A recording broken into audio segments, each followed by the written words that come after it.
दोस्तों सोचो, waste Asia में वॉर का शोर चल रहा है। इजराइल, अमेरिका, ईरान, रोज मिसाइल, ड्रोन, एयर स्ट्राइक्स की हेडलाइंस। और इसी बीच एक दिन अचानक न्यूज आती है, ईरान के फार्स प्रोविंस के डेजर्ट के पास जमीन हिल गई। रिक्टर स्केल पर नंबर आया, लोगों ने झटका फील किया और सोशल मीडिया पर एक सवाल घूमने लगा, ये नॉर्मल अर्थक्वेक था या न्यूक्लियर टेस्ट। मैं आपको पहले ही क्लियर कर दूं, ऐसी स्टोरीज में डर बहुत जल्दी वायरल होता है, पर सच्चाई समझने के लिए हमें इमोशन से नहीं, फैक्ट्स और सिंपल लॉजिक से चलना पड़ेगा। क्योंकि अगर दुनिया को लग गया कि ईरान ने न्यूक्लियर टेस्ट कर दिया, चाहे गलत ही क्यों ना हो, इम्पैक्ट रियल होता है। मार्केट्स पैनिक, गवर्नमेंट्स अलर्ट और वॉर रूम्स में डिसीजंस और हार्ड हो जाते हैं। तो चलिए स्टेप बाय स्टेप समझते हैं अर्थक्वेक क्या था, न्यूक्लियर टेस्ट जैसा शॉक कैसा दिखता है और आपको किस चीज पर भरोसा करना चाहिए। रिपोर्ट्स के मुताबिक 3 मार्च 2026 को ईरान के फार्स प्रोविंस में गेराश एरिया के आसपास एक मॉडरेट ट्रेमर रिकॉर्ड हुआ, लगभग 4.3 magnitude,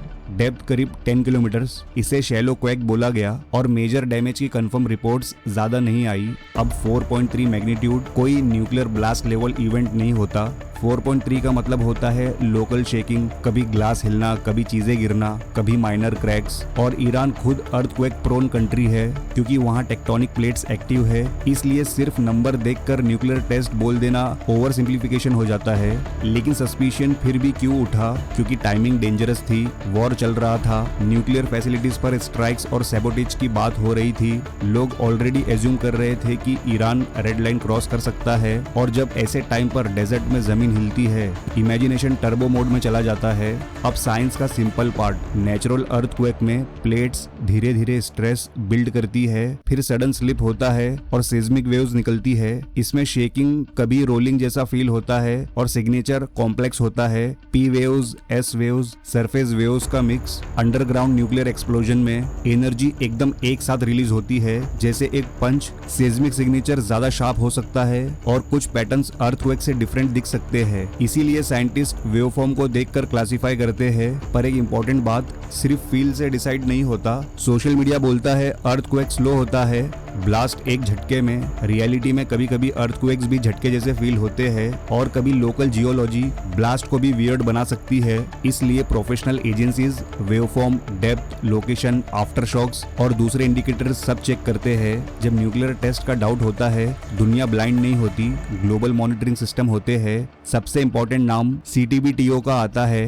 comprehensive nuclear test band treaty organisation. इसका इंटरनेशनल मॉनिटरिंग सिस्टम दुनिया भर में सेंसर चलाता है, सेस्मिक, इंफ्रासाउंड, हाइड्रो एकॉस्टिक और रेडियो न्यूक्लाइड। सिंपल लैंग्वेज में, अगर कहीं अंडरग्राउंड न्यूक्लियर ब्लास्ट होता है, दुनिया के सेंसर्स उसकी सिग्नेचर पकड़ने की कोशिश करते हैं। पास्ट में भी ऐसा हुआ है, ईरान में अर्थक्वेक आया और लोगों ने न्यूक्लियर टेस्ट बोल दिया, लेकिन मॉनिटर्स और एक्सपर्ट्स ने डेटा चेक करके बताया कि वो नेचुरल क्वेक ही था। इसी इवेंट के लिए भी जो ओपन रिपोर्टिंग का गिस्ट है वो यही है। अभी तक पब्लिक डोमेन में कोई कंफर्म एविडेंस नहीं है कि ये न्यूक्लियर टेस्ट था।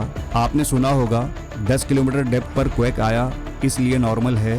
डेप्थ एक इंडिकेटर है, फाइनल वर्डिक्ट नहीं। नेचुरल अर्थक्वेक्स 5 से 20 किलोमीटर डेप्थ पर कॉमन होते हैं, स्पेशली टेक्टोनिक जोन्स में। न्यूक्लियर टेस्ट अलग डेप्थ पर हो सकते हैं, लेकिन टेस्टिंग कंट्री अपनी नीड्स के हिसाब से डेप्थ चूज करती है। कंटेनमेंट, सीक्रेसी, जियोलॉजी सब मैटर्स। इस केस में 10 किलोमीटर डेप्थ को देखकर बहुत से एक्सपर्ट्स ने बोला कि ये टिपिकल शैलो अर्थक्वेक पैटर्न से मैच करता है, लेकिन फाइनल कॉल फिर भी वेवफॉर्म और मॉनिटरिंग सिग्नल से होती है, अकेले डेप्थ से नहीं। अब पॉलिटिक्स का part, Iran US Israel tension का कोर मुद्दा डिकेड से न्यूक्लियर प्रोग्राम के अराउंड घूमता रहा है। इजराइल को डर है कि ईरान न्यूक्लियर वेपन के क्लोज आ गया तो बैलेंस ऑफ पावर बदल जाएगा। अमेरिका का ऑफिशियल लाइन भी यही रहा है कि न्यूक्लियर वेपन प्रिवेंट करना है। तो जब अर्थक्वेक आता है, रूमर्स का पैटर्न प्रेडिक्टेबल होता है। Iran tested a न्यूक, Russia, China, north Korea help, now nuclear war is possible. Problem ये है, रूमर भी वॉर को ट्रिगर कर सकता है। अगर किसी कंट्री को लग गया कि ओपोनेंट ने टेस्ट कर लिया तो रिटेलिएशन डिसीजंस हार्डर हो जाते हैं, डिप्लोमेसी विंडोज छोटी हो जाती है और मिस कैलकुलेशन का रिस्क बढ़ जाता है। इसलिए ऐसे मोमेंट्स में काम एनालिसिस जरूरी है। फियर को फैक्ट बनाने से पहले डेटा देखो। इस स्टोरी में एक स्ट्रॉन्ग आइडिया ये भी है, हो सकता है टेस्ट ना हुआ हो पर मैसेज भेजना हो। वॉर में मैसेज सिर्फ मिसाइल से नहीं, डर से भी भेजा जाता है। एम्बिगिटी क्रिएट करके आप ओपोनेंट को कंफ्यूज कर सकते हो। हमें अंडर एस्टिमेट मत करो, हम एक्सट्रीम स्टेप ले सकते हैं, प्रेशर बढ़ाया तो रिएक्शन अनप्रेडिक्टेबल होगा, लेकिन यहाँ लाइन क्लियर होनी चाहिए। एम्बिगिटी क्रिएट करना और एक्चुअल न्यूक्लियर टेस्ट करना दोनों अलग चीजें हैं। अभी तक जो वेरीफाइड पब्लिक सिग्नल्स दिख रहे हैं उनके बेसिस पर न्यूक्लियर टेस्ट क्लेम ज्यादातर सोशल मीडिया स्पेकुलेशन जैसा ही लगता है। वॉर में इंफॉर्मेशन वॉर भी चलती है। एक साइड बोलेगी फैसिलिटी डिस्ट्रॉयड, दूसरी साइड बोलेगी minor damage, operations ongoing. Transparency low होती है तो रूमर्स को ऑक्सीजन मिलता है। न्यूक्लियर टेस्ट का क्लेम तब स्ट्रॉन्ग होता है जब मल्टीपल चीजें एक साथ अलाइन करे, सीज्मिक वेवफॉर्म एक्सप्लोजन जैसा हो, लोकेशन और डेप्थ अनयूजुअल हो, आफ्टर शॉक्स का पैटर्न वियर्ड हो और रेडियो न्यूक्लाइड रेडिएशन सिग्नल्स भी सपोर्ट करे। इस इवेंट के अराउंड ओपन रिपोर्टिंग यही सजेस्ट कर रही है कि ऐसे सॉलिड साइंस कंफर्म नहीं हुए।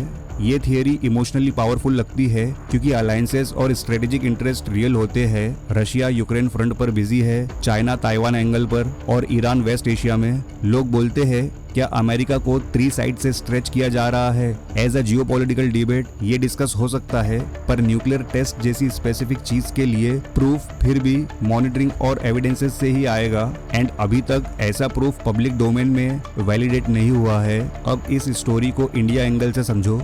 न्यूक्लियर रूमर ट्रू हो या फॉल्स, वॉर का इम्पैक्ट इंडिया पर रियल है। पहला, ऑयल और पेट्रोल। स्ट्रेट ऑफ हॉर्मस से वर्ल्ड का बड़ा हिस्सा ऑयल का पास होता है। टेंशंस बढ़ती है, शिपिंग रिस्क बढ़ता है, प्राइसेस जंप करते हैं। इंडिया इंपोर्ट डिपेंडेंट है तो बजट और इन्फ्लेशन पर डायरेक्ट हिट होता है। दूसरा, Indians in the region. Iran और गल्फ कंट्रीज में इंडियंस जैसे स्टूडेंट्स, डॉक्टर्स, वर्कर्स रहते हैं। अगर वॉर प्रोलॉन्ग हुआ तो safety advisories, evacuation planning, remittances सब मेसी हो जाता है। इसलिए इंडिया का इंटरेस्ट सिंपल है, एस्केलेशन कंटेन हो, पैनिक कम हो और डिसीजंस फैक्ट्स पर हो। तो अब फाइनल वर्डिक्ट क्या है? बिल्कुल सिंपल है। अभी तक क्रेडिबल पब्लिक रिपोर्टिंग और मॉनिटरिंग लॉजिक के बेसिस पर यह अर्थक्वेक नेचुरल इवेंट जैसा लगता है। न्यूक्लियर टेस्ट का कंफर्म एविडेंस पब्लिक डोमेन में नहीं है, लेकिन इससे स्टोरी खत्म नहीं होती क्योंकि वॉर के टाइम पर रूमर्स सीरियस इसलिए होते हैं, वो पैनिक क्रिएट करते हैं, मार्केट्स और डिप्लोमेसी को हिला देते हैं और मिसकैलकुलेशन का रिस्क बढ़ा देते हैं। सेंसिबल अप्रोच ये है, स्पेकुलेशन को फैक्ट मत बनाओ, वेरीफाइड सिग्नल्स पर नजर रखो और इमोशनल हेडलाइन से बचकर रियलिटी समझो। आप सोच रहे होंगे ठीक है एक्सपर्ट्स बोल रहे हैं नेचुरल है, पर डिसाइड कैसे करते हैं? 3 चीजें याद रखो। Number 1, after shocks. Natural earthquakes के बाद ऑफन छोटे आफ्टर शॉक्स आते हैं। एक्सप्लोजन इवेंट्स का पैटर्न अक्सर डिफरेंट होता है। Number 2, waveform. अर्थक्वेक में P और S वेव्स का बैलेंस होता है। एक्सप्लोजन में कुछ रेशोज डिफरेंट दिख सकते हैं। साइंटिस्ट वेवफॉर्म कंपेयर करके क्लासिफाई करते हैं। Number 3, radiation clues. अगर अंडरग्राउंड न्यूक्लियर ब्लास्ट लीक करे तो हवा में certain radio active particles trace हो सकते हैं। मॉनिटरिंग नेटवर्क्स इन चीजों को डिटेक्ट करने के लिए ही बने हैं। इन शॉर्ट, एक सिंगल क्लू से वर्डिक्ट नहीं आता, मल्टीपल क्लूज का कॉम्बिनेशन डिसाइड करता है। बस दुआ यही है कि ये डर सिर्फ डर ही रहे, रियलिटी ना बने, क्योंकि न्यूक्लियर वेपन्स का एक सिंपल मतलब होता है एक ऐसा पॉइंट जहां जीतने वाला भी सेफ नहीं होता। वॉर का हीट पहले ही हाई है, ऐसे में मिस इन्फॉर्मेशन का एक स्पार्क भी वाइल्ड फायर बन सकता है। आपका ओपिनियन क्या है कि आपको लगता है ये सिर्फ नेचुरल क्वेक था या वॉर के बीच एक प्लान्ड साइकोलॉजिकल सिग्नल? आपकी राय क्या है कमेंट सेक्शन में जरूर बताइए और ये वीडियो अच्छा लगा हो तो लाइक और शेयर जरूर करना। और अगर इस चैनल पर पहली बार आए हो तो वर्ल्ड डायनेमिक्स को सब्सक्राइब जरूर करें ऐसी वीडियोस की नोटिफिकेशंस पहले पाने के लिए। तो मिलते हैं नेक्स्ट वीडियो में।